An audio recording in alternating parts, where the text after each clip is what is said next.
Hello বন্ধুরা, আজকে আমি আরও একটা রেসিপি নিয়ে চলে এসেছি। আজকে আমি বানাবো খয়রা মাছের ঝাল। তো বন্ধুরা, আমাদের এখানে খয়রা ইলিশ বলে, আবার কেউ খয়রা মাছও বলে।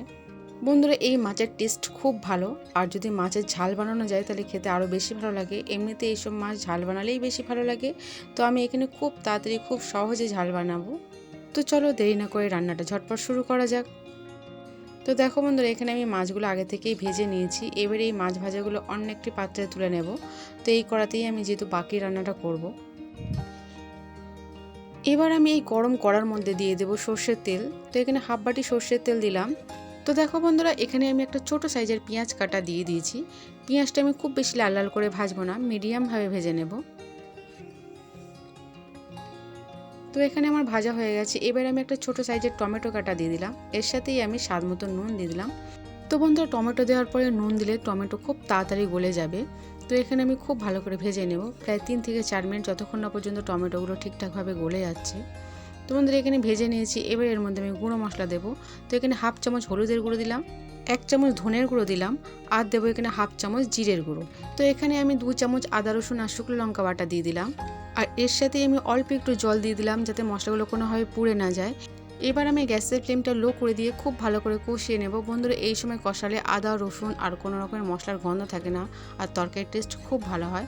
তো বন্ধুরা, তরকারি খুব ভালো রাঙানোর জন্য আমি এখানে হাফ চামচ কাশ্মীরি লঙ্কার গুঁড়ো দিলাম। এতে কোনো রকমের ঝাল হবে না, কিন্তু তরকারির রঙটা খুব ভালো হবে। এবার আমি আরও 2 মিনিট এইভাবে নেড়ে চেড়ে নিলাম। তো দেখো বন্ধুরা, এখানে মশলার গা থেকে তেল ছেড়ে দিয়েছে, একদম তেলে তেলে হয়ে গেছে। এবার এর মধ্যে আমি দিয়ে দেবো জল।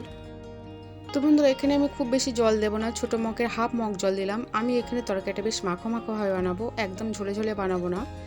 তো জলটা দেওয়ার পরে খুব ভালো করে নেড়ে ছেড়ে দিলাম।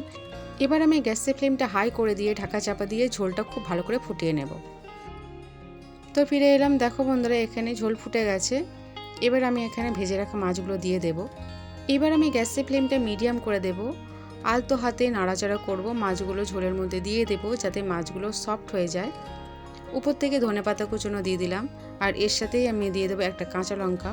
এবার আমি গ্যাসের ফ্লেমটা লো করে দিয়ে 3 মিনিটের জন্য ছেড়ে দেব, যাতে ঝোলের মধ্যে মাছের স্বাদটা চলে আসে।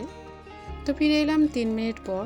তো দেখো বন্ধুরা, এখানে কত সুন্দর হয়েছে। উপর থেকে আমি গোলমরিচের গুঁড়ো দিয়ে দিলাম। এবার আমি পরিবেশনের জন্য অন্য একটি পাত্রে তুলে নেব। তো আশা করি বন্ধুরা, আমার এই রেসিপিটা তোমাদের খুব ভালো লেগেছে। ভালো লাগলে চ্যানেলটাকে সাবস্ক্রাইব করো, লাইক করো। এতক্ষণ দেখার জন্য অসংখ্য ধন্যবাদ।